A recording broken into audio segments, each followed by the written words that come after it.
করা হলো। আপনারা সবাই দেখেছেন কিভাবে ডিবিতে আমাদের 6 সমন্বয়ককে তুলে নিয়ে যাওয়া হলো এবং 6 দিন আটক করে রাখা হলো জোরপূর্বক। আমাদের থেকে যেই তাদের লিখিত বক্তব্যে স্বাক্ষর এবং সেটা পাঠ করিয়ে গণমাধ্যমের মাধ্যমে সারা দেশে প্রচার করা হলো আন্দোলন প্রত্যাহার করার কথা বলে। এই পুরো ঘটনাক্রম এবং প্রত্যেকটি ঘটনায় কারা কারা কোন কোন বাঁকে দায়ী ছিলেন সবার নামসহ আমি আজকে আন্তর্জাতিক অপরাধ ট্রাইব্যুনালে সাক্ষ্য দিয়েছি। এবং বিশেষ করে 5ই আগস্টের পূর্বে 5ই আগস্টের যে লং মার্চ টু ঢাকা কর্মসূচি সেটা আমি ঘোষণা করেছিলাম সমন্বয়কদের সাথে আলোচনাক্রমে।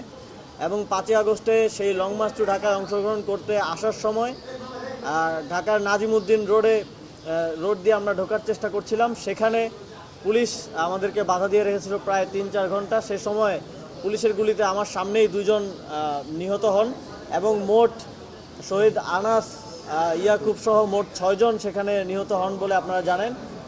সেই ঘটনার আমি যেই যা দেখেছি তা সাক্ষ্য প্রদান করেছি মাননীয় ট্রাইব্যুনালকে।